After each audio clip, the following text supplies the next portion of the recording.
हम जो सोचते हैं वैसा नहीं होता, सोचते सोचते हमारे अंदर कुछ चीजें बनती है, जो अंदर बनी हुई चीजें हैं वैसा होता है।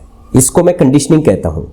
ऐसे समझ लो कि ये थॉट है, सो विचार विचार विचार विचार विचार, emotion emotion emotion emotion emotion, feelings feelings feelings feelings feelings, and you just be. So whatever you be it will come to you. अगर मैं ये बार बार बार बार ये सोचता हूं कि मैं तो निकम्मा, मैं निकम्मा, मैं निकम्मा, यूजलेस, मुझे नहीं हो सकता, मुझे आता ही नहीं है, मैं कर ही नहीं सकता, तो उससे मैं वो ही बन रहा हूं। आई एम बीइंग फेलियर, एक निष्फल व्यक्ति मैं बन रहा हूं, और जो मैं बन रहा हूं it will come to me. जैसे कुछ लोग समझते हैं कि तुम जो मांगोगे वो तुम्हें मिल जाएगा। आपको जो चाहिए, something you want, that is not law of attraction. Something you be it will come to you, it is not want. Want तो बहुत कुछ है, वो सब पूरी नहीं हो जाएगी, पर जो आप बनते हैं, अगर अभाव से निकली हुई वांट है तो वो और अभाव में ले जाएगी, पर तृप्ति से निकली हुई वांट है तो वो आपकी पूरी होगी। There is a difference. आप सोचना, फिर आपका जो जीवन है, जो भी चल रहा है अभी, या जीवन के प्रति आपकी जो अनुभूति है, वो अनुभूति का आधार है योर ओन एनर्जी। चाहे कैसी भी स्थिति आए हमारी लाइफ में, पर हम अंदर से मजबूत रहे, नंबर 1, और हम ये देख पाए कि इस स्थिति में मेरा क्या रोल है और मैं क्या कर सकता हूं। What is my role, how can I make difference. या 2 प्रकार से हम परिस्थिति को रेसिप्रोकेट करते हैं। एक है आप परिस्थिति के विक्टिम बनते हैं, माने परिस्थिति से हार जाते हैं, परेशान हो जाते हैं, दुखी हो जाते हैं, या आप उसमें लीड करते हैं। 2 ही स्थिति हो सकती है। हाँ, बीच की स्थिति है कि हम बहुत ज्यादा परेशान तो नहीं हो गए, पर हाँ हम लीड भी कर सके, ऐसे अंदर से मजबूत भी नहीं है। एक, मैं इसको न्यूट्रल भी नहीं कहूंगा, क्योंकि अगर आपकी नॉन एक्शन, या आप जहां पे जिम्मेदारी ले सकते हैं, जहां पे आप इफेक्टिव हो सकते हैं, वहां पे अगर हम इफेक्टिव नहीं होते या जिम्मेदारी नहीं लेते तो ऊर्जा तो डाउन जाती है कभी ना कभी। यू नो, सपोज आपके पास कोई चीज है, if you don't utilize at right time, then उसकी जो असर है, जो सिद्धि आपको मिली हुई है, या जो साधन आपके पास है, उसका इफेक्ट धीरे धीरे पड़े पड़े ही अपने आप ही कम होने लगता है। सपोज एक नाइफ है, नाइफ, उसकी अच्छी सी शार्पनेस है, पर if you don't utilize that knife, you know, at right time for good use, good purpose, then उसके ऊपर फिर वो जंग लगने लगता है, कोरोजन होने लगता है। Exactly like that, if you don't utilize your energy, then destruction अंदर अपने आप ही होने लगता है, और कुछ लंबे समय वो स्थिति जाने पर फिर हम डाउन फील करने लगते हैं, यूजलेस फील करने लगते हैं। सो डीएसएन में जो हमने सीखा, उसका अगर हम रिवीजन करें, उसके पर्पस की ओर जाए, what is the purpose of this knowledge, तो वो है कि भाई आपको अंदर से ऐसे अनशेकेबल बनाए ताकि आप खुद के अंदर हिलो नहीं, और आप अपने पास पड़े हुए साधन की पहचान करो। यू नो, आपके पास जो स्ट्रेंथ है उसकी पहचान करो और उसको कहीं यूटिलाइज करो। ये सिद्धों की क्वालिटी है। जो लोग सिद्ध हैं, जिनको सिद्धि प्राप्त होने वाली है या सिद्धि जिनके पास है, उसकी ये क्वालिटी है। अगर हम अपनी स्ट्रेंथ को पहचाने तो एक हेल्पलेसनेस चली जाती है, फ्रस्ट्रेशन चला जाता है, और फिर आगे बढ़ने का कोई प्रयोजन मिलने लगता है, कोई रास्ता खुलने लगता है। सो आज मैं कुछ चीजें आपको पहचान कराना चाहता हूं कि मन किस तरह से चीजों को परसीव करता है। कोई भी घटना घटित होती है और हर घटना का माइंड के ऊपर कोई रिफ्लेक्शन है। अभी मैं आधे घंटे पहले किसी से फोन पे बात कर रहा था, तो that lady was little frustrated. किस बात के लिए? कि टीवी में कंटिन्यूअसली देख रहे हैं कि इंडिया में ऐसे सब हुआ और वो निजामुद्दीन में ऐसे सब हुआ, उसकी वजह से, उनकी वजह से पूरे देश में फैला, वगैरह वगैरह। ओके, कंटिन्यूअसली आउट टू इन हम इंफॉर्मेशंस लेते जा रहे हैं थ्रू मीडिया, थ्रू टीवी और लॉट मेनी थिंग्स। या तो कोई किसी के वर्ड्स, सो आउट टू इन हम कंटिन्यूअस कर रहे हैं। That lady was so disturbed, she said ऐसा करना चाहिए, वैसा करना चाहिए, सबको उड़ाना, so much frustration. So this is how our mind perceives the things. अच्छा, क्या सत्य क्या झूठ वो तो बिल्कुल ही हमें पता नहीं है। सिर्फ जो भी आ रहा है, हम तो ये सोचते भी नहीं है कि जो आ रहा है वो सत्य है या नहीं है। अच्छा, अभी मैं वो टीवी न्यूज की बात नहीं कर रहा हूं, या अभी इंसिडेंट, ये तो सिर्फ एक एग्जाम्पल की बात है। पर आउट टू इन को देखे, घटनाओं को आप किस तरह से ले रहे हैं। आपने कुछ भी सुना तो आप किस तरह से उसको ले रहे हैं। किसी ने आपका इंसल्ट किया, एक घटना घटित हुई, हजारों लाखों घटनाएं हर क्षण हर मोमेंट घटित होती रहती है इस दुनिया में, और उसमें से कुछ कुछ घटनाएं कंटिन्यूअसली आपके सामने घटित होती रहती है। रिलेशनशिप देख लो या आपका व्यावसायिक जीवन देख लो, कुछ घटनाओं को हम सिर्फ एज्यूम करते हैं। घटनाएं घटित होती भी नहीं, सिर्फ हम इसको एज्यूम करते हैं। एज फॉर एग्जाम्पल, अरे अभी तो बहुत मंदी आने वाली है, पता नहीं बिजनेस चल नहीं रहा है, पता नहीं अभी ऐसी कंडीशन है तो खुलेगा तब क्या होगा, लॉकडाउन खुलेगा तब, अरे सब ऐसा हो जाएगा, वैसा हो जाएगा, मेरी तो जॉब भी जाने वाली है, वगैरह वगैरह वगैरह, लॉट मेनी थिंग्स। अभी कोई घटना घटित हुई नहीं है, पर ऐसा होगा उसको हम एज्यूम करने लगते हैं। पर आप देखो, उसकी असर तो है मन के ऊपर। मन तो उसको उसी तरह से अनुभव करता है। आई will repeat this sentence because it is a tendency of mind. मन काल्पनिक बातों को सोचते हैं ना, जब हम फ्यूचर के बारे में कि ऐसा वैसा हो सकता है, पता नहीं क्या होगा, एंजाइटी के फॉर्म में, तो मन उसको रियल है उस तरह से अनुभव करता है। देखो, आपकी अनुभूति में चेंज आता है कि नहीं? कितने लोग मानते हैं चेंज आता है? आप सिर्फ सोचते हैं अगर ऐसा हो गया तो क्या होगा, और फिर देखो क्या होने लगता है। सो घटनाओं को मन किस तरह से ले रहा है उसको थोड़ा सा ऑब्जर्व करो। आउट टू इन कैसे हो रहा है, इसको थोड़ा सा और देखते हैं। घटना जो घटित हो रही है वो घटनाओं को आप ले रहे हैं, या मन की जो वृत्तियां हैं उसका प्रभाव से हम चीजों को अनुभव करते हैं। सपोज किसी ने आपका अपमान किया, वो घटना घटित हुई, हमने न्यूज पे कुछ ऐसी चीज देखी और उसमें वो दंगल आता है, उसमें आर्ग्यूमेंट्स, ये वो सब कुछ बहुत कुछ देखा, और because it is a tendency of mind कि हमें जो दिखाया जाता है वो सीधा हम अनुभव करने लगते हैं, उसको 100% एंट्री देते हैं, क्योंकि हमें दूसरा एंगल देखने का मन को हमने ट्रेन ही नहीं किया है, और उसकी वजह से हम वो ही समझते हैं जो अभी दिखाया जाता है।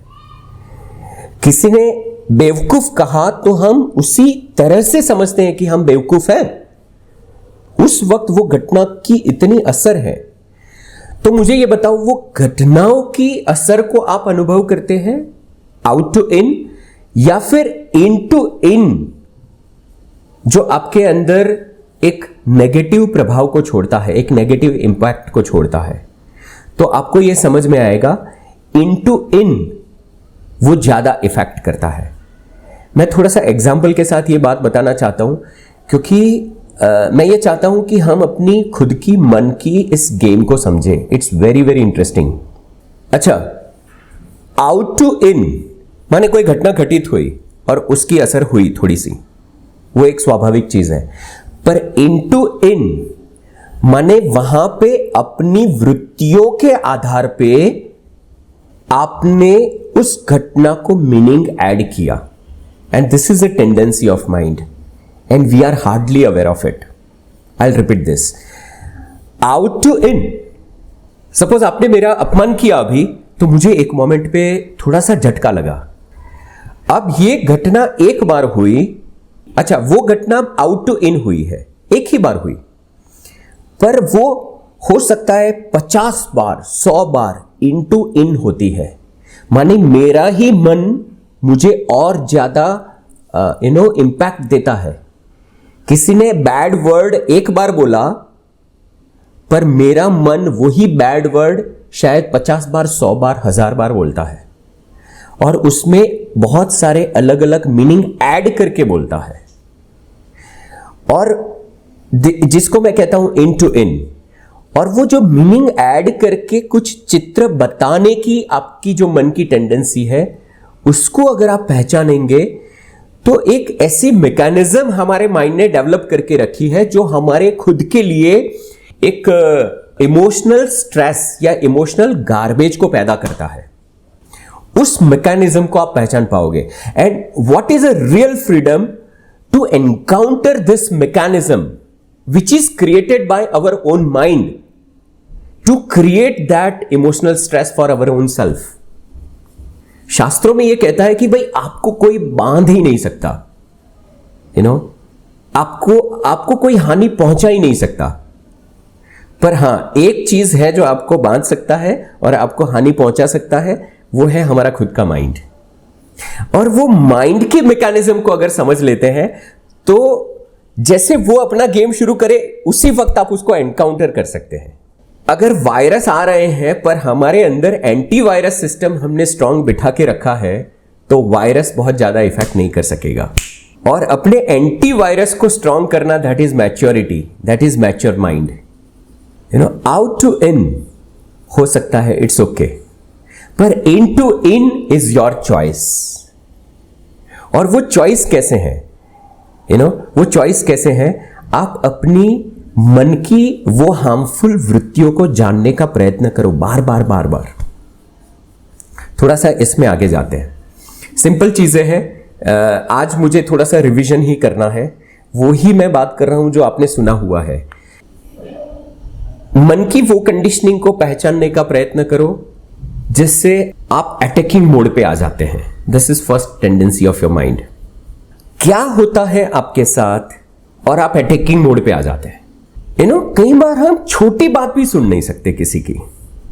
किसी ने, सामने वाले ने कुछ बोला और हमारे अंदर का वो अटैकिंग का बटन ट्रिगर हुआ।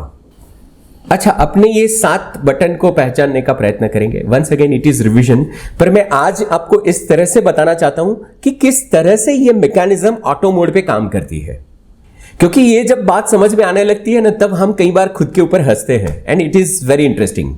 सो अभी हम क्या बात कर रहे हैं? आउट टू इन हो सकता है, पर घटनाओं को हम अनुभव कर रहे हैं। किसी ने कुछ बोला, वो शब्द नहीं, पर वो हमारी वृत्तियां उसमें ऐड हो जाती है। सो परेशानी किसी के शब्दों से नहीं होती, परेशानी हमारी वृत्तियों से होती है। और वो कौन सी वृत्तियां हैं, वो कौन से बटन्स हैं, इसको पहचानने का प्रयत्न है। पहला, आप ये देखो क्या होता है और आप अटैक मोड पे आ जाते हैं। अटैक मींस आप डोमिनेट करने लगते हैं। आप किसी को माफ करना नहीं चाहते, आप एकदम से एग्रेशन पे आ जाते हैं। आप वो सब कुछ करते हैं जिससे सामने वाला चुप हो जाए, because you can not just listen. आपके साथ क्या होता है वो पहचानना पड़ेगा। वो गुस्से का बटन, वो एग्रेशन का बटन पुश हो जाता है। आप फिर गुस्सा करते हैं, आप आउट ऑफ कंट्रोल हो जाते हैं। हो सकता है गुस्से को एक्सप्रेस करने की आपकी हर एक की अपनी अपनी पैटर्न अलग हो सकती है, पर गुस्से का शिकार बन जाते हैं तो कुछ होता है। उस ट्रिगर पॉइंट को अगर आप पहचानते हैं तो वो हर एक ट्रिगर पॉइंट को जब आप पहचानने लगे तो वो ट्रिगर होने से पहले अंदर एक अवेयरनेस का अलार्म बजता है और आप अपने आप को थोड़ा सा आप रिलैक्स कर देते हैं। शिकार नहीं बनते, रिलैक्स कर देते हैं। सो इसलिए वो बटन को पहचानना जरूरी है। अच्छा, थोड़ा सा डिटेलिंग में जाते हैं। आप अटैक मोड पे तब आते हो जब कुछ चीजें आप खुद में एक्सेप्ट नहीं कर सकते और वैसी कैरेक्टरिस्टिक, वैसी चीजें, वैसी घटनाएं, कुछ चीजें आप अपने आप में एक्सेप्ट नहीं कर सकते और वैसी चीजों का अगर जिक्र सामने वाला करे, एज फॉर एग्जाम्पल मेरी कमजोरी, सपोज मेरी कमजोरी कुछ A, B और C मैंने पहचानी है, तो ये मेरी कमजोरी को मैं एक्सेप्ट नहीं कर पा रहा हूं, तो वो मेरी कमजोरी बटन बन जाती है। अगर वो मेरी कमजोरी को मैं एक्सेप्ट कर लेता हूं तो अगर उसका जिक्र भी हो रहा है तो मैं स्माइल करता हूं।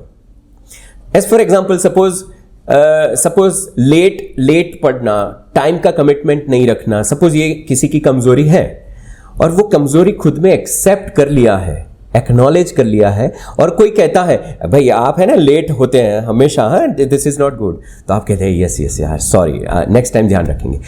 सो आप वो एक्सेप्ट कर सकते हैं, there is no trigger. But sometimes कुछ चीजें ऐसी है जो आप खुद में एक्सेप्ट नहीं कर सकते और वो सामने वाले ने बोला तो बटन पुश हो जाता है। Something is not okay with your own self. आपकी कोई कैरेक्टरिस्टिक ऐसी है जो आपके अंदर ओके नहीं है, you don't like it, you don't want it. कुछ चीजों का इंटरनल रेजिस्टेंस है। आपका कोई, जिसको स्वभाव कहते हैं ना, हम नॉर्मल बातचीत में आपका स्वभाव ही ऐसा है, समटाइम्स हम कहते हैं ना, सो हमारा जो स्वभाव, जो दो लोग कहते हैं ना, तो वो स्वभाव अगर हमें वो आदतें हमें ठीक नहीं है, वो पैटर्न हमारी हमें ठीक नहीं लगती, तब वो हमारा बटन बन जाती है और फिर हम एग्रेशन मोड पे आ जाते हैं।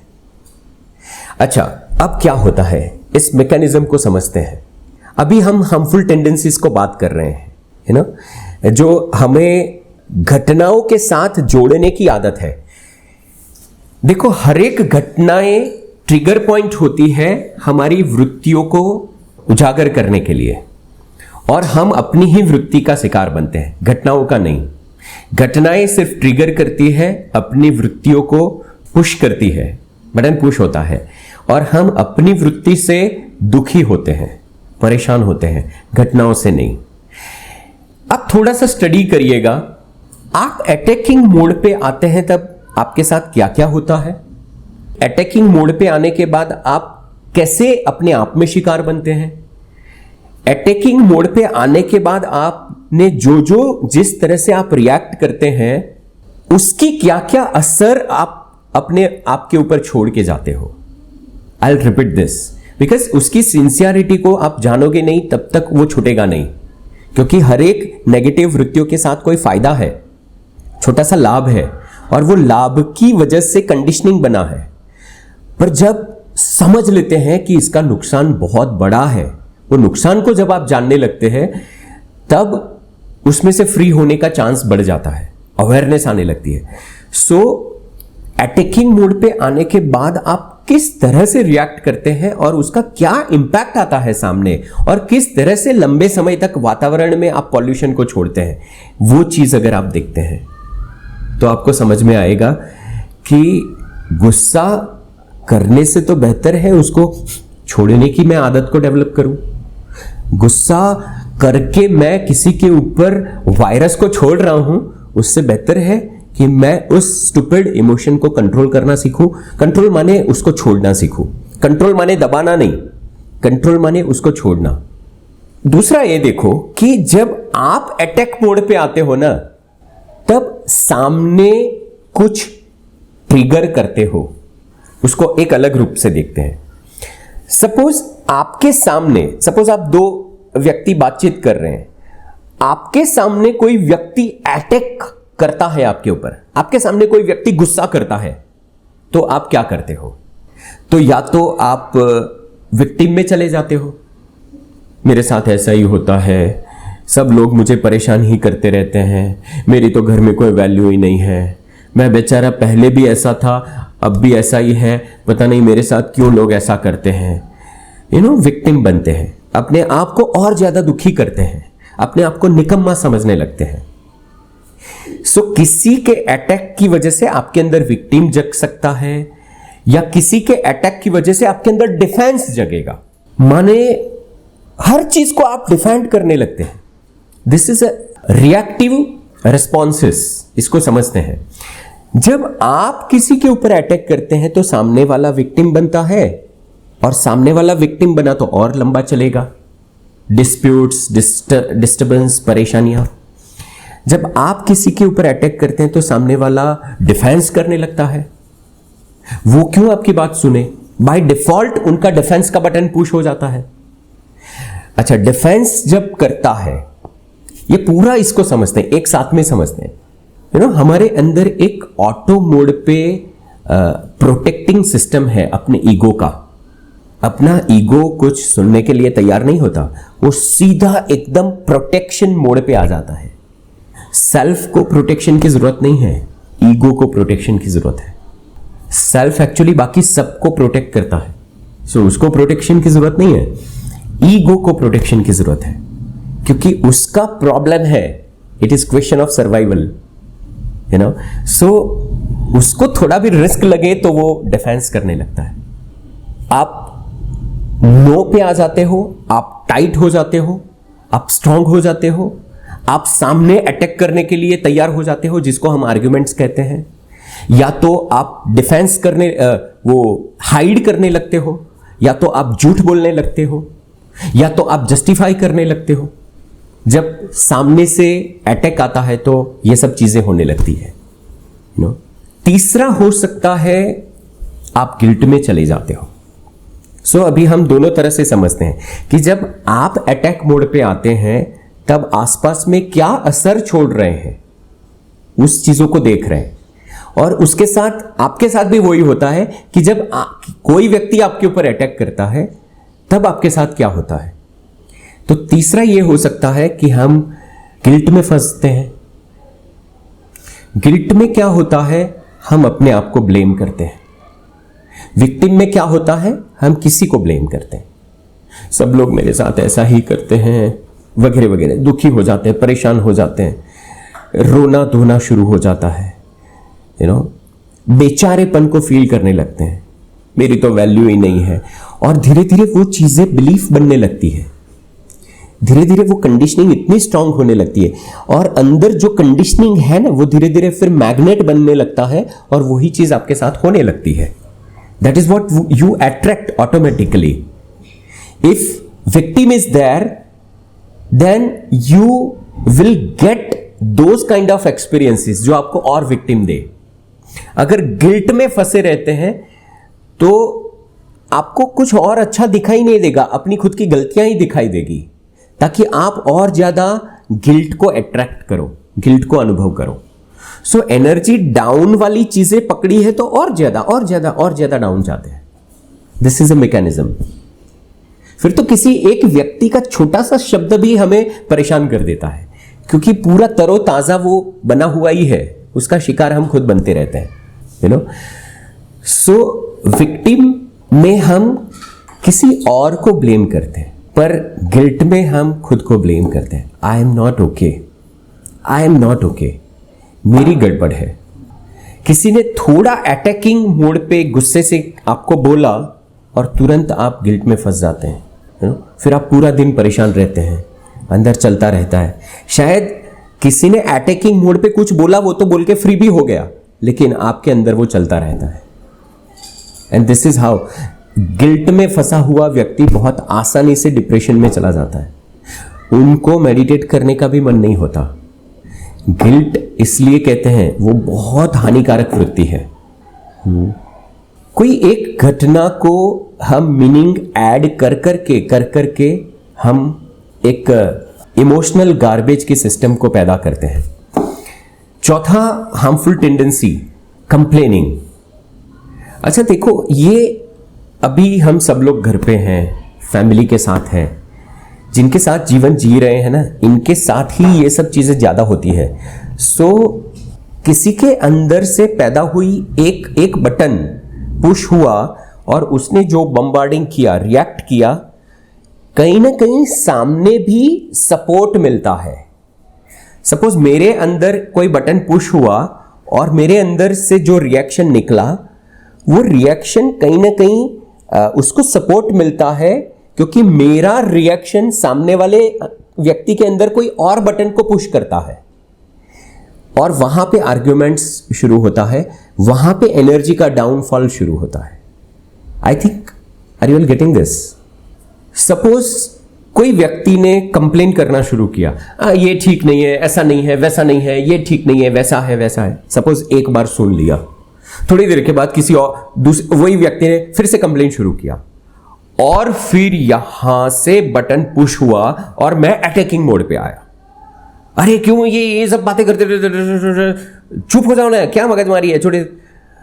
किसी के कंप्लेन से मेरा बटन पुश हुआ अटैकिंग का, और अटैकिंग के बाद जो मैंने निकाला, अब हो सकता है वो डिफेंस में भी आ सकते हैं या तो विक्टिम में भी आ सकते हैं। डिफेंस में आएंगे तो स्ट्रांग हो जाएंगे, तो मैं इस डिफेंस को तोड़ने के लिए और ज्यादा स्ट्रेंथ बढ़ा के मेरा अटैकिंग करूंगा, या डिफेंस के सामने डिफेंस चालू हो जाएगा। Ultimately chaos. समटाइम्स डिफेंस कोई कर रहा है तो समटाइम्स वो डिफेंस को तोड़ने के लिए सामने वाला अटैकिंग पे ऑटोमेटिक आने लगता है। हम कई बार कहते हैं, अरे भाई तू एक्सेप्ट क्यों नहीं कर रहा है यार, बात को समझ नहीं यार, इतना ऐसा है वैसा है, पर ये करते करते आपका बटन पुश हो गया ना। सो ये पूरे मैकेनिज्म को अगर आप समझने लगते हैं तो सामने वाले का बटन पुश हो गया, पर रेसिप्रोकेट करने में आप अपने आप को सेव कर लोगे, और कहीं ना कहीं ये विशियस साइकिल बन रहा है जो एनर्जी को डाउन करने वाला है, उसको कहीं ना कहीं आप कट कर पाओगे। जैसे अभी पूरा देश या पूरी दुनिया ये कोरोना की साइकिल को कट करने में लगे हैं, कहीं ना कहीं हमें डिस्कनेक्ट होना है। सो सामने वाले व्यक्ति ने कुछ कहा जो मैं आउट टू इन कह रहा हूं, अब इन टू इन का जो प्रोसेस है उसमें वो आपके कंट्रोल में है। यहां हम इन टू इन प्रोसेस की अभी बात कर रहे हैं। इन टू इन का प्रोसेस जो है वो आपके कंट्रोल में तब आ सकता है, आपके हाथ में तब आ सकता है जब आप इस मन की पूरी गेम को समझ लो। और कौन सी गेम? मन की कौन सी गेम?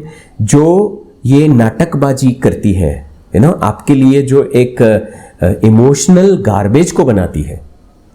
एक डिफरेंट लैंग्वेज में उसको कहते हैं, this is how you programme your subconscious mind, and that's why कुछ लोग ऐसे हैं, उनको लगता है कि सब दुनिया बेकार है, क्योंकि उन्होंने ये इन टू इन एक्टिविटी कर करके अपने आप को उस तरह से प्रोग्राम किया है कि उसको दुनिया और सब लोग बेकार ही नजर आते हैं, दुखी रहते हैं, बेचारे परेशान रहते हैं। और कुछ लोग ने अपने माइंड को, अपने सबकॉन्शियस माइंड को उस तरह से प्रोग्राम किया है, उनको भी तो घटनाएं झेलनी पड़ती है, उनकी लाइफ में भी आउट टू इन तो होता ही है, पर इन टू इन का कंट्रोल उन्होंने बना के रखा है। अपने आप में वो अवेयरनेस के साथ जी रहे हैं। It's very interesting, what do you से, है ना? सो कंप्लेनिंग एटीट्यूड। एक लेडी का एक क्वेश्चन था कुछ दिन पहले कि मेरे हस्बैंड मेरे पर बहुत गुस्सा करते हैं। तो मैंने कहा, देखो अभी आपके हस्बैंड मेरे सामने है नहीं, अभी तो आप है, तो मैं आपको प्रश्न पूछूंगा। जब आपके हस्बैंड मिलेंगे तब उनकी बात करेंगे, पर अभी तो आप है, तो मैं कुछ प्रश्न पूछना चाहता हूं। तो मैंने कुछ 2-3 प्रश्न उनको पूछे। तो मैंने उनको एक चीज पूछा कि आपके साथ ऐसा क्या होता है, माने कैसे, कौन सी स्थिति में आपके हस्बैंड आपके पर बहुत गुस्सा करते हैं ऐसा आपको लग रहा है? And she could find out immediately, she could find out one tendency जो सामने वाले व्यक्ति के अंदर गुस्सा जनरेट करती थी, और वो उसने पहचाना कि मेरा कंप्लेनिंग एटीट्यूड। यू नो, एक व्यक्ति, ये हमारी अपनी आदत के हम इतने शिकार बने हुए हैं कि हम उसको पहचान ही नहीं पाते। ये कंप्लेनिंग एटीट्यूड, अरे भाई हजारों डिवोर्स हो जाते हैं ये चीज को लेके, हजारों डिवोर्स हो जाते हैं ऐसी चीजों में। Complain complain complain complain complain. अरे 1 2 4 5 बार कोई कंप्लेन सुनेगा, छठी बार वो अटैक करेगा या फिर वो कुछ और करेगा। कुछ नहीं करेगा तो अलूफ हो जाएगा, आपके साथ डिस्कनेक्टेड हो जाएगा, तो भी आपको परेशानी है। हम सिर्फ अपना ही देखते हैं, पर अपनी गलतियों से किसी का बटन पुश हुआ तो उसको वापस ब्लेम करते हैं। अरे पर उसका बटन पुश हुआ, उसमें हमारा रोल है, वो तो देखना ही नहीं है। Are you getting this? Complaining, complain करने की इस स्टूपिड हैबिट को अगर आप देखोगे, अगर आप उसको सिर्फ देख भी पाए तो आपको अंदाजा नहीं है कि आप इतनी सारी अपनी एनर्जी को सेव कर पाओगे, बहुत ज्यादा एनर्जी को सेव कर पाओगे। फिर से वापस मैं उस बात पे आता हूं, क्योंकि आज मुझे वही चर्चा करनी है। घटना हुई है और उस घटनाओं को मीनिंग ऐड करना। आउट टू इन माने घटना हुई और हमने कुछ अनुभव किया छोटा सा, और उसमें मीनिंग ऐड करना। अब ये मीनिंग ऐड करने के प्रोसेस की अभी हम चर्चा कर रहे हैं। तो एक चीज हुई है और उसके बारे में गॉसिप करना, इसके बारे में कंप्लेन करना, उसके बारे में बहुत दिमाग लगा के सोचते रहना उसके बारे में। And this is how we conditioned automatically such kind of situation. आप अपनी कॉन्शियसनेस को उस प्रकार का फीडिंग कर रहे हो अनकॉन्शियसली, कॉन्शियसनेस में जाने बगैर उस चीज को फीड कर रहे हो, और धीरे धीरे उसी प्रकार के अनुभव फिर आपको होने लगते हैं। कंप्लेन करने में सब कुछ आ गया, किसी की आलोचना करते रहना, किसी को क्रिटिसाइज करते रहना, ये सब चीजें आ गई। कोई एक व्यक्ति के बारे में आप 2-5 अलग अलग पॉइंट से अगर आप उसकी आलोचना करते हो, क्रिटिसाइज करते रहते हैं, प्रिजुडिस है, अगर वो क्रिटिसाइज करते करते आपके मन में वो प्रिजुडिस स्ट्रांग होने लगता है। अब वो व्यक्ति से उसी प्रकार के अनुभव मिलेगा। यहां पे लॉ ऑफ अट्रैक्शन काम करता है, उसी प्रकार का उस व्यक्ति से अनुभव मिलेगा। और एक बात मैं बताना चाहता हूं, उस व्यक्ति से उस प्रकार का अनुभव मिलने के लिए वो व्यक्ति को फिजिकल मिलना भी जरूरी नहीं है। सपोज आप ऐसे व्यक्ति को याद करो जिसको आप 1-2 साल तक मिलने वाले नहीं है फिजिकली, पर उस व्यक्ति के बारे में आप 1 2 4 6 8 बार नेगेटिव सोच के मीनिंग्स ऐड कर करके कंप्लेन कर करके। कंप्लेन करना मीन्स ऐसा नहीं है कि आप मुंह से बोलते हैं। I am talking about thought process only. मुंह से बोलने की भी जरूरत नहीं है, सोचते सोचते ही तो कंप्लेन करते हैं। थॉट प्रोसेस की मैं बात कर रहा हूं। किसी के बारे में नेगेटिव सोच के हमने उस व्यक्ति से हमें उस प्रकार के अनुभव को हम इनवाइट कर रहे हैं। अच्छा, हो सकता है वो व्यक्ति अगर वो अनुभव आपको नहीं दे पाता तो कोई और XYZ आपको वो अनुभव दे देगा, और फिर आप कहोगे देखा ना, ये भी ऐसा ही है, ऐसा ही तो होता है। पर you don't know that actually you are inviting, you are creating your experiences. आने वाले जीवन में आप किस प्रकार के अनुभव करने वाले हो, वो आप इस वक्त प्रोग्रामिंग कर रहे हो unconsciously by adding this meanings into इनके process. Right now we are talking about harmful tendencies, फिर बाद में हम पॉजिटिव टेंडेंसीज की भी बात करेंगे। अभी हम वो सब टेंडेंसीज की बात कर रहे हैं जिसमें मन उलझता है, हमारी ऊर्जा डाउन होती है। फिर हम आगे वो भी बात करेंगे जिससे हमारी ऊर्जा अप हो। सो थोड़ा सा रिवीजन हो जाए। अटैकिंग मोड पे आ जाना, दूसरा विक्टिम, बेचारापन को अनुभव करते रहना। कोई भी सिचुएशन या कोई भी व्यक्ति आपके अंदर बेचारेपन का फ्लेवर पैदा करता है, उसको देखो, उस व्यक्ति का रोल नहीं है, वो आपका पैटर्न है। एक छोटा फेलियर मिला और वापस वो टैग लग जाता है, मेरा ऐसा ही है, अगर उसने मुझे सपोर्ट किया होता तो आज मैं कुछ कर सकता, मैं थोड़ा अच्छा होता। सो ये भाव जगह उसको रखो नहीं, क्योंकि वो आपके अंदर वो विक्टिम को पैदा करता है। और जब तक आप विक्टिम के साथ जीवन जी रहे हो, वो आपको कभी भी सक्सेसफुल नहीं बना सकता। विक्टिम के साथ जीवन में सक्सेस आ ही नहीं सकता। ये कंडीशनिंग है, ये समझ लो। विक्टिम वो सबसे बड़ा एनर्जी का ड्रेन पॉइंट है।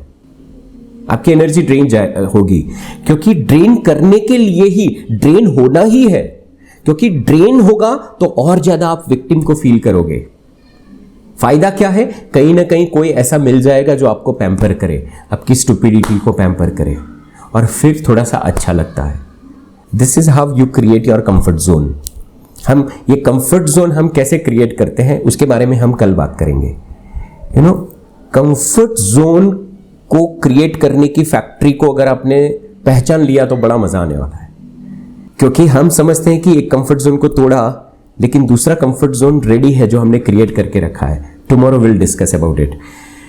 तीसरा पॉइंट है गिल्ट को अनुभव करते रहना। गिल्ट को पकड़ने के लिए, पहचानने के लिए आपको कहां पास्ट के अनुभवों की असर आपके मन के ऊपर अभी भी है जो आपको फ्री नहीं करती, उसको चेक करोगे तो आपको समझ में आ जाएगा। किसी ने आपके साथ बुरा किया, उस अनुभव से आप विक्टिम को पकड़ के रखते हैं, और आपने अपने आप के साथ या आपने किसी और के साथ बुरा किया तो आप गिल्ट को पकड़ के रखोगे। ये दोनों चीजों को अगर आप पकड़ पाओगे तो पास्ट का होल्ड से आप फ्री होने लगते हैं, और वो आपको फ्रीडम देता है। अभी भी कोई ऐसी चीजें पास्ट की है क्या, खुद की या किसी और की, जो आपको परेशान कर रही है, तो उस बटन को पहचानिएगा। कुछ लोग की ये आदत होती है, बहुत पुरानी भी घटनाएं घटित हो गई है उसको मन छोड़ता नहीं है, पर कहीं ना कहीं वो आपकी कॉन्शियसनेस को खाए जा रहा है। दैट्स योर ड्रेन पॉइंट, जो एनर्जी को ड्रेन करता है बार बार। सो कहीं ना कहीं तो आपको ये समझना पड़ेगा कि ओ इट इज जस्ट पास्ट। मैं हमेशा ये कहता हूं ना कि एक हुक काफी है जो आपको रोक लेता है। सपोज मैं एग्जांपल डीएसएन में भी दिया था कि मुझे आगे जाना है, पर अगर मेरा कुर्ता एक हुक में फंसा है तो मैं आगे जाना चाहता हूं, लेकिन वो हुक मुझे पीछे खींचता है। एक हुक काफी है मुझे पीछे खींचने के लिए, या वहीं पे रखने के लिए जहां सालों से मैं पड़ा रहा हूं। एक हुक काफी होता है, और वो हुक कुछ और नहीं है, your past. You need to really see that what is stopping me. Fourth is complain. Fifth is defence. हर छोटी चीज को डिफेंस करना, हर छोटी चीज को डिफेंस करना। ईगो की इस गेम को समझो। थोड़ा सा मैं इसमें 1 मिनट डिटेल में जाता हूं, फिर हम आगे बढ़ते हैं। अच्छा, कुछ हैवी तो नहीं हो रहा है ज्यादा? Are you all enjoying? Okay.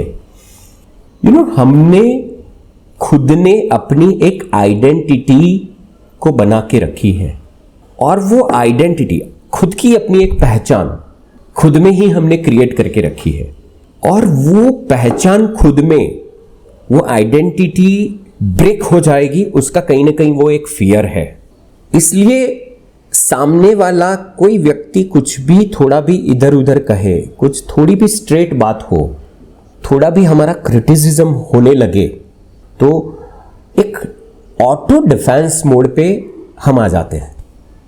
आप देखो ना, हम कई बार हस्बैंड वाइफ की और वाइफ हस्बैंड की इतनी बात भी समटाइम, वैसे अगर हमारी एनर्जी अप है तो हम सब सुन लेते हैं, पर थोड़ी एनर्जी की गड़बड़ है तो एक इतनी बात भी हम किसी की सुन नहीं पाते, क्योंकि वो आइडेंटिटी का जो अंदर का है ना, हमारी बनी हुई पहचान, और वो सही पहचान नहीं है। It is not true identity. वो ही एक्चुअली आइडेंटिटी है जो हमें स्व की ओर जाने में रोकती है। वो ही आइडेंटिटी एक्चुअली हमें स्थिर नहीं होने देती, because we are trying to be something, जो हम है नहीं, वो कुछ बनने का प्रयत्न है, और वो आइडेंटिटी पे, वो ईगो के ऊपर अटैक हो रहा है, वैसा हम फील करते हैं, और ऑटो मोड पे ही हम डिफेंस करने लगते हैं। उस डिफेंस मैकेनिज्म को आप देखते रहना। उससे नुकसान क्या होता है? दूसरों के एंगल का एक सत्य होता है, उसको देखने का हम मौका मिस कर देते हैं। सपोज हस्बैंड वाइफ साथ में जीवन जी रहे हैं, पर वाइफ हस्बैंड के लिए एक्चुअली क्या फील कर रही है, वो देखने का ये सिर्फ एक एग्जाम्पल है हस्बैंड वाइफ का, आप कोई भी रिलेशनशिप में देखना, या परिस्थिति की जो अंदर असर है आउट टू इन, उसकी शुद्ध और रियल इफेक्ट को हम नहीं चाहते, we don't want to take. As for example, suppose कोई प्रोजेक्ट के लिए आप काम कर रहे हैं और प्रोजेक्ट में वो सफलता नहीं मिली जो आप चाहते थे, आपने 10 एक्सपेक्ट किया था पर रिजल्ट आया 2 या 3, तो ये लेसर सक्सेस को because you don't want it, तो उस सत्य को भी आप देखना नहीं चाहते and you will try to defend, you will try to justify कि नहीं नहीं ये तो ठीक है, ऐसा है वैसा है, ऐसा है वैसा है। Ultimately you don't want to accept the result. So ये डिफेंस मैकेनिज्म्स की वजह से आप सत्य को मिस कर देते हैं।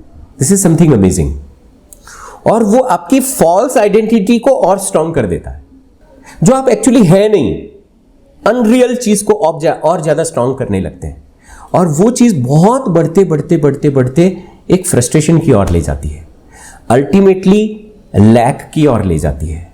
यू नो, एक सात्विक व्यक्ति है, एक स्ट्रांग व्यक्ति है, वो कभी डिफेंस में नहीं पड़ता, वो आसानी से हर चीज को ले सकता है।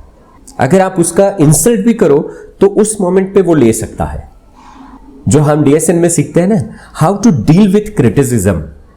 सपोज आपको कोई क्रिटिसाइज कर रहा है, आपकी आलोचना हो रही है, अगर वो रिलेवेंट है, माने कुछ ताल्लुक है, कोई आपको बोल रहा है आपके बारे में कुछ ऐसी वैसी चीज और उसका ताल्लुक है, तो भी आप ले सकते हैं। अगर बिल्कुल ताल्लुक नहीं है, कुछ इररिलेवेंट चीज सामने वाला बोल रहा है, तो भी आप एक बार तो वहां आराम से खड़े रह सकते हैं। वो एबिलिटीज, आपको लगेगा ये सब बोलने में आसान है, पर मैं कहता हूं कि जीवन में कुछ सक्सेस के बाद अगर आगे जाना है तो ये क्वालिटीज को डेवलप करना होता है। कि अगर कोई व्यक्ति आपके ऊपर कीचड़ भी फेंक रहा है, तो वो कीचड़ में से भी आप सोना निकाल पाएंगे अगर आप डिफेंस का बटन पुश नहीं होता। क्योंकि बहुत आसान हो गया ना, आपको डिफेंस में डाल देना है, आपको आपकी ताकत को तोड़ना है, तो मुझे कीचड़ फेंक दिया आपके ऊपर और आप फंस गए, फिनिश। आप डिफेंस पे आ गए, आप आर्ग्यूमेंट करने लगे, आप ये करने लगे, वो करने लगे, and you are gone. You will start fighting against me and that is what I want. आपको गिराने के लिए मुझे वही तो करना है कि आप आर्ग्यूमेंट पे आ जाओ। तो मैंने तो सिर्फ एक छोटा सा कुछ बोला और आपने सामने डिफेंस का गेम शुरू कर दिया, और डिफेंस से अटैक तुरंत आ जाता है, डिफेंस अटैक साथ में चलता है। I think you understand what I am saying everyone, yes और नो। और एक छठा जो पॉइंट है, और वो पॉइंट है अलूफ हो जाना, डिस्कनेक्टेड फील करना। आप अपने आप में ये थोड़ा सा खोजिएगा कि आपके साथ क्या होता है और आप लोगों से आसानी से डिस्कनेक्ट हो जाते हैं। आपके साथ क्या होता है और आप आत्मीयता को छोड़ देते हैं। देखो, हर एक हार्मफुल टेंडेंसीज, हर एक बटन के साथ एक उस बटन को रखने की भी पैटर्न बनी हुई है, और वो हर एक की अपनी अपनी अलग है। किसी ने 4 शब्द बोले, आप उससे डिस्कनेक्टेड हो गए। किसी ने आपका काम आपने एक्सपेक्ट किया था वो नहीं किया, आप डिस्कनेक्टेड हो गए, आत्मीयता को खो दिया। समटाइम्स अपना ही मीनिंग ऐड कर करके आप डिस्कनेक्ट हो गए दूसरों के साथ। अच्छा, अब देखो, जब आप डिस्कनेक्टेड फील करते हैं ना, तब एक्चुअली आप अपनी अलूफ की वृत्ति को नहीं देखते, सामने वाले को ब्लेम करते हैं बहुत आसानी से। सो माई पॉइंट इज, अलूफ हो जाने की वृत्ति को अगर आप देखते रहोगे।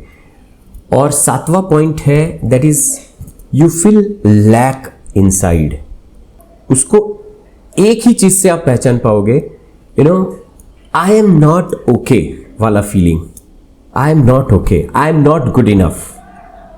आप एक होमवर्क आज करोगे, थोड़ा सा अवेयर होके देखना कि दिन में कितनी बार ये अंदर से ये फील आता है कि आई am not okay, I am not good enough, I don't have, मेरे पास इनफ नहीं है, मेरे पास ये चीज की कमी है। एक्चुअली चीज की कमी नहीं, वो चीज की कमी आपके अंदर अभाव ट्रिगर करती है। जब आप किसी से प्रेम की डिमांड करते हैं तो ऐसा नहीं है कि वो व्यक्ति आपको प्रेम नहीं कर रहा है, पर आपके अंदर का अभाव जब ट्रिगर हो जाता है, आई am not okay, I don't have good enough, तब जाके प्रेम का अभाव हम फील करते हैं। फिर किसी का एक बैड सेंटेंस इनफ है और आप ये फील करने लगते हैं स्ट्रांगली कि देखा ना, मुझे कोई प्रेम नहीं कर रहा है। आपको वो लैक की ओर ले जाता है, और लैक, अंदर का लैक की वजह से ये पूरा मैकेनिज्म चलता रहता है 7 पॉइंट का, और अल्टीमेटली आपके अंदर का सत्व टूटता है, आपके अंदर का एंथुजियाज्म, लव, जॉय वो डाउन होने लगता है। व्हाट यू से? इमोशनल गार्बेज को पैदा करने वाला जो पूरा का पूरा मैकेनिज्म है वो यही है, अभाव। अच्छा, अभाव से कैसे बाहर निकल सकते हैं? तो आज का ये होमवर्क है, खुद में अभाव को पहचानना है और उसको क्रिएट करने वाली मैकेनिज्म को पहचानना है। हर एक के मैकेनिज्म अपनी अलग अलग है। क्या होता है आपका कॉन्फिडेंस चला जाता है, क्या होता है आपको खुद के प्रति प्रेम चला जाता है, कब कौन सी स्थिति में आप प्रेम की डिमांड करते हैं ज्यादा, क्या होता है और आपको ऐसा फील होता है कि लोग मुझे प्रेम नहीं करते, क्या होता है और आपको लगता है कि आई डोंट हैव इनफ, मेरे पास इनफ नहीं है। अरे जिंदगी चली जाती है, हम यही फील करते हैं कि मेरे पास इनफ नहीं है, तो फिर इसी को लेके थोड़ी मरना है हमें। क्योंकि अगर इसके ऊपर हम काम नहीं करेंगे तो जितना भी आता जाएगा हमें तो यही लगेगा कि मेरे पास इनफ नहीं है, और इसलिए आपके पास वो नहीं आता क्योंकि कंडीशनिंग ये है कि मेरे पास इनफ नहीं है, तो वो लैक का कंडीशनिंग बना है। कंडीशनिंग माने बार बार बार बार बार एक ही विचार और एक ही विचार, और वो मैग्नेट बनता है। मैग्नेट अंदर है, वो चीज अट्रैक्ट होती है। Are you getting this? इस दुनिया में जो बहुत ही सक्सेसफुल और रिच लोग हैं, अगर आप उनका बायोग्राफी पढ़ो तो एक चीज बात निकल के आती है कि उन्होंने सबसे पहले अपने लैक के ऊपर काम किया। लैक को तो ऐसे छोड़ा, वो अपने आप को राजा समझने लगे। I want to share my experience in just one line. अभी 29 फरवरी गुरुदेव आए थे अहमदाबाद में, आपको पता होगा शायद काफ़ी लोगों को। तो मुझे वो मौका मिला, अहमदाबाद में 2 ही घंटे थे अपने शंकर भाई के घर पे, तो पूरा 2 घंटा उनके साथ रहने का मुझे मौका मिला। I was just with him, काफ़ी पर्सनल बातें कर रहे थे। He was asking about me, वो मुझे बोल रहे थे, मुझे बता रहे थे मेरे बारे में, सब कुछ बोल रहे थे। And it was special time with him for 2 hours. He said, मुझे एक चीज़ बताया, बहुत पर्सनल है but I want to share with you all. He said, तुम्हारा जीवन है ना राजा जैसा है और तुम्हें राजा की तरह जीना है।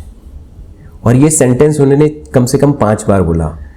You are like a king and you live your life like a king.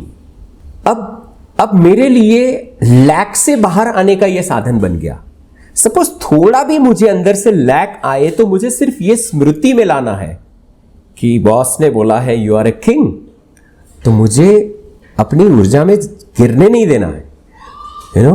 अगर मैं मेरी ऊर्जा को गिरने दूंगा तो परिस्थिति और हर चीज बहुत आसानी से हावी हो सकती है।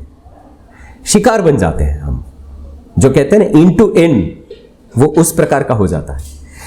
जैसे ये स्मृति आया और हम तुरंत वो स्मृति में रहा बस, तो एनर्जी का शिफ्ट आसान हो जाता है। वैसे आपके लाइफ में भी ऐसी बहुत सारी चीजें हैं जिससे आप इमीडिएटली अपनी एनर्जी को शिफ्ट कर सकते हैं। आपके बहुत अच्छे एक्सपीरियंसेस को याद करो और तुरंत आपकी एनर्जी शिफ्ट होगी। आपकी ट्रू वैल्यूज को याद करो, आपकी सक्सेस को याद करो। आपने जब बहुत आनंद को अनुभव किया है, वो उस आनंद की उस पीक को याद करो and you will see that मैं कौन हूं। अपने आप को 4 बार पूछो कि यार मैं कौन हूं, आई एम सो फॉर्चुनेट।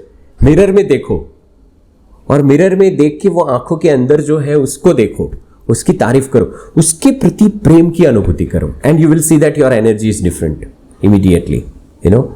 और एक जाके बात करते हैं, immediately take some responsibility, immediately take some responsibility. एक छोटी सी बात मैं बोलता हूं, एक्चुअली बहुत सारी चीजें हैं पर कुछ बात को आप पकड़ लो, इसलिए मैं छोटे एग्जांपल्स देता हूं। सपोज जब हम लैक में होते हैं ना, उस वक्त माइंड यूजलेस हो जाता है और कोई भी प्रोडक्टिव काम नहीं कर पाता उस मोमेंट। अगर उसी मोमेंट आप कोई रिस्पॉन्सिबिलिटी लेते हैं या उसी मोमेंट अगर आप प्रोडक्टिव काम में लग जाते हैं तो आपका उस मोमेंट लैक चला जाता है और एनर्जी अप होना शुरू हो जाती है। एनर्जी का up and down is like breathing in and out. Energy down होना भी इतना स्वाभाविक है, पर एनर्जी डाउन करने की पैटर्न हार्मफुल है। दोनों का फर्क को समझ लो। एनर्जी डाउन हो जाना इट्स ओके, आउट टू इन होना इट्स ओके, पर इन टू इन वो आपकी पैटर्न है। और जितना उस इन टू इन वाली पैटर्न्स को आप पहचान पाओगे उतना आप बहुत आसानी से फर्क कर पाओगे। सो कल का होमवर्क आपको लिखना है, 2 क्वेश्चन है। क्वेश्चन नंबर 1, अभी जो 7 बातें हुई, 7 पॉइंट हुआ, उसमें आपकी कौन सी पैटर्न्स ज्यादा प्रोमिनेंट है। You know, identify your patterns. आपकी कौन सी हार्मफुल टेंडेंसीज बार बार आपको परेशान करती है, उसको पहचानने का प्रयत्न करना है। Try to write it down. वो आप आज के पूरे दिन में थोड़ा सा लिखिएगा। और दूसरा जो है, what takes away your freedom in your life. Freedom is a state of mind. You know, आप अंदर से कॉन्फिडेंट फील करते हैं, आप अंदर से मस्त फील करते हैं, रियल में मन से आप फ्री अनुभव करते हैं। So what takes away your freedom. आप रिलेशनशिप में देखो और आप अपने व्यावसायिक जीवन में देखो, क्या होता है जिसकी वजह से आपकी फ्रीडम चली जाती है। आप अपने आप को सफोकेटेड फील करते हो, वो देखना है।